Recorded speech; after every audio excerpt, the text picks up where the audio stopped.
Hello guys, welcome to Umar info corner. आज आपका भाई आपकी खिदमत में एक नई वीडियो के साथ हाजिर है। मैं आपके लिए जॉब से रिलेटेड, स्कॉलरशिप से रिलेटेड, ऑनलाइन अर्निंग से रिलेटेड वीडियोस बनाता हूं। तो आप मेरे चैनल को सब्सक्राइब करें, मुझे सपोर्ट करें। मैं इंशाल्लाह आपके लिए डेली बेसिस पर ऐसी वीडियोस बनाता रहूँगा। तो चलिए हम आज की वीडियो की तरफ चलते हैं। तो दोस्तों, मैं आपको ले आया हूँ लैपटॉप की स्क्रीन पर। आज की जो हमारी वीडियो है वो है FBR में जो जॉब्स आई हुई हैं उसके हवाले से। तो इसमें जो सबसे पहली बात जो है वो ये है कि आपकी जो तालीम है वो मिडल होनी चाहिए या मिडल से ऊपर BSc MSc MPhil तक होनी चाहिए। मिडल से नीचे वाले लोग बेशक वीडियो स्किप कर दें। तो अब मैं लिखने जा रहा हूँ यहाँ पर आपको सारा टोटली जो तरीकाकार है ना अप्लाई का, आपके अप्लाई करने तक हर चीज़ आपको दिखा देंगे। आप वीडियो को एंड तक ज़रूर देखें। तो आप देखें, मैं यहाँ पर लिख रहा हूँ FBR। कैरियर्स लिख लें या जॉब्स लिख लें, एक ही बात है।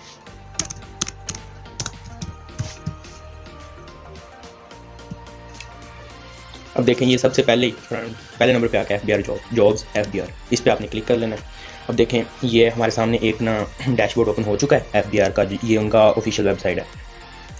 तो आप लोगों ने मतलब अगर इतनी मेहनत नहीं करनी तो परेशान नहीं होना। ये सारा काम आपके मोबाइल पे भी हो सकता है, लैपटॉप इसके लिए ज़रूरी नहीं है। मैं तो लैपटॉप पे आपको तफसील से समझाने के लिए लैपटॉप पे लेके आता हूँ।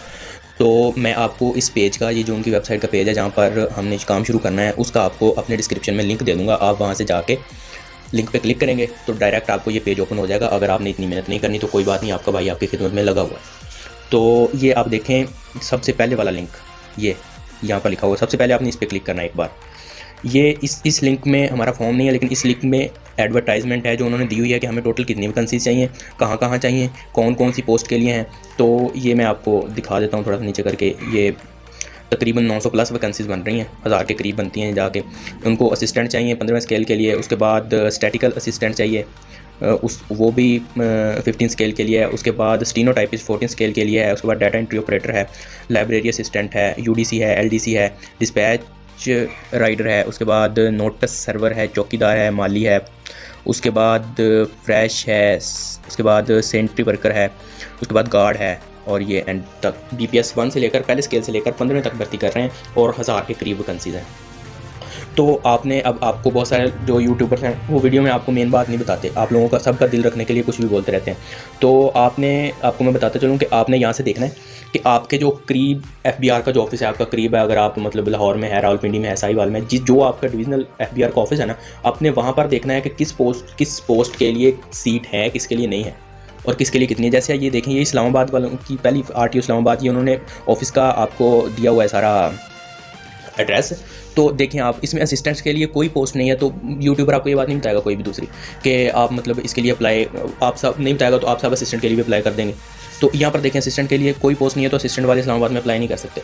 उसके बाद ये देखें, स्टैटिकल असिस्टेंट के लिए एक पोस्ट है। उसके बाद स्टीनोटाइपिस्ट की 26 लोग रखने हैं उन्होंने। ऐसे आपने अपना देख लेना है आपको नज़दीकी कौन सा है, आपको कौन सा पड़ता है FBR का ऑफिस, कौन सा आपका डिविजनल ऑफिस है। तो आपने वहाँ पर जाकर देखना है कि वहाँ पर कौन सी जॉब है और कौन सी नहीं है उस ऑफिस में। तो आपने उस हिसाब से अप्लाई करना है। तो अब चलते हैं हम थोड़ा सा नीचे।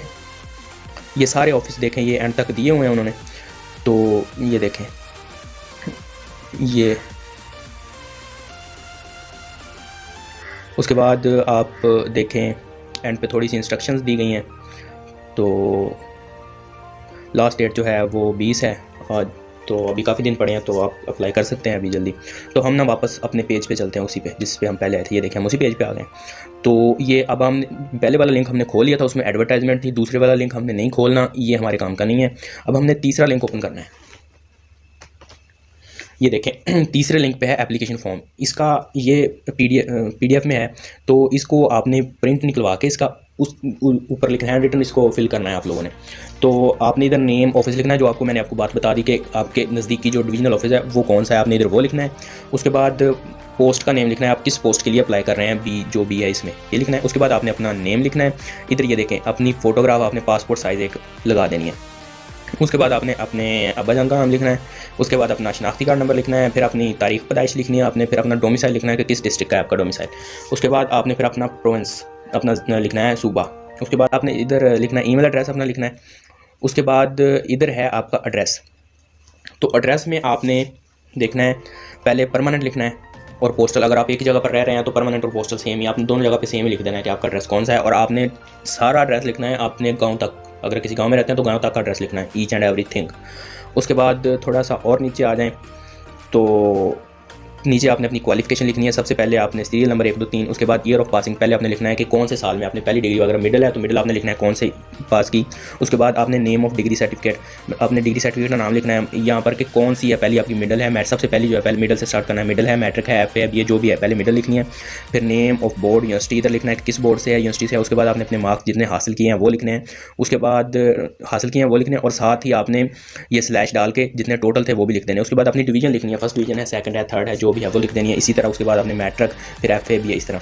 उसके बाद नीचे उन्होंने कहा एक्सपीरियंस इफ एनी। अब वो कह रहे हैं कि अगर एक्सपीरियंस है आपके पास, जिस पोस्ट के लिए आपने अप्लाई किया उसका आपके पास एक्सपीरियंस है, ज़रूरी नहीं है होना चाहिए, लेकिन उन्होंने पूछा है कि अगर है तो आप नीचे 2 आपको ब्लैंक खाने दिए गए हैं, आप यहाँ पर लिख सकते हैं कि मैंने फ़लाँ जगह पे नेम पोस्ट लिख देना, नेम ऑफ पोस्ट का मैं फ़लाँ पोस्ट पे था और मैं किस डिपार्टमेंट में था। उसके बाद जॉब का डिस्क्रिप्शन, मतलब कि जॉब की थोड़ी सी डिटेल बताएं कि किस किस्म की जॉब थी।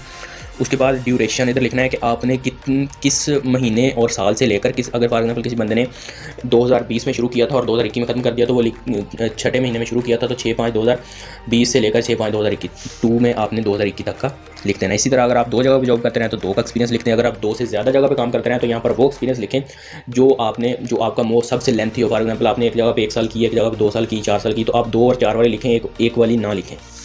उसके बाद निचला जो पोर्शन है इसमें है 11 नंबर, इसमें है for candidates already in government service. इसका मतलब है कि वो कैंडिडेट जो पहले ही गवर्नमेंट की जॉब कर रहे हैं वो भी अप्लाई कर सकते हैं। तो उन्होंने अपने थोड़े से जो हैं क्वाइफ वो बताने हैं यहाँ पर। उन्होंने पूछा है कि name of present post and BPS, वो पूछ रहे हैं कि आप फिलहाल किस पोस्ट पे काम कर रहे हैं और आपका स्केल कौन सा है, कौन से स्केल पे काम कर रहे हैं। उसके बाद नेम ऑफ ऑफिस, किस ऑफिस में काम कर रहे हैं, कहाँ पर है वो ऑफिस, वो लिखना है आपने। उसके बाद यहाँ पर है short hand typing speed for the post of, या ये स्टीनो, जिन लोगों ने स्टीनोटाइपिस्ट के लिए अप्लाई करना है ना, तो वहाँ यहाँ पर उन्होंने अपनी स्पीड लिखनी है, इस जो ब्लैंक है इसमें लिखनी है कि मैं 1 मिनट में कितनी वर्ड जो हैं वो स्टीनोटाइप्स पे टाइप कर सकता हूँ। उसके बाद per hour depression for the post of data entry operator DEO, kilometre per hour. तो ये आपने डाटा एंट्री ऑपरेटर के लिए भी स्पीड का उन्होंने पूछा है, डाटा एंट्री कितनी स्पीड से आप कर सकते हैं वो आपने इस खाने में लिख देनी है। उसके बाद driving licence for the post of dispatch rider, तो उसके लिए ड्राइवर जो मतलब ड्राइविंग वालों के लिए है, ये इधर आपने लाइसेंस नंबर लिखना है अपना कि आपका लाइसेंस नंबर कौन सा है, लाइसेंस कैटेगरी आपके पास कौन सा लाइसेंस है। उसके बाद डेट और प्लेस ऑफ इशू, मतलब कि यहाँ पर आपने डेट लिखनी है कि किस डेट को आपको ये इशू हुआ था, बना था आपका, और कहाँ से बना था, ये भी आपने C नंबर खाने में लिखना है। उसके बाद D में है एक्सपायरी डेट, तो एक्सपायरी डेट में आपने लिखना है कि जो आपका है लाइसेंस वो किस डेट को एक्सपायर होने जा रहा है, उसकी डेट में कब ख़त्म हो रही है वो लिखना है आपने। तो ये नीचे लिखा हुआ है ना डिक्लेरेशन, जो एक पैराग्राफ लिखा हो, इसमें वो आपसे हल्फ ले रहे हैं कि मैंने जो ऊपर सब कुछ लिखा है वो सब कुछ दुरुस्त है, इसमें कोई चीज़ गलत नहीं है, और अगर मैंने कोई चीज़ गलत लिखी है तो मैं जुर्म का मर्तकब पाऊँगा। तो आपने सारी चीज़ सही लिखनी है, गलत कोई चीज़ नहीं यहाँ पर लिखनी। उसके बाद है अपना नेम आपने लिख देना है, नीचे सिग्नेचर कर देना है, और नीचे आपने डाल देनी है जिस डेट को आप यहाँ से पोस्ट कर रहे हैं ना, उस डेट को आपने लिख देना है, और कोशिश करें कि 20 तारीख से पहले आपका जो पार्सल है वो उनके ऑफिस तक पहुँच जाए। तो फिर कोशिश करें कि 17-18 तक सब लोग भेज दें, तो 20 तक जाने की ज़रूरत ही ना पड़े। तो ये आपका जो था वो फॉर्म ख़त्म हो गया। तो हमारी वीडियो को लाइक करें, शेयर करें, और हमारे चैनल को सब्सक्राइब लाजमी करें। हम आपके लिए इतनी मेहनत करते हैं तो हमें भी उसका थोड़ा बहुत बैकअप दिया करें। तो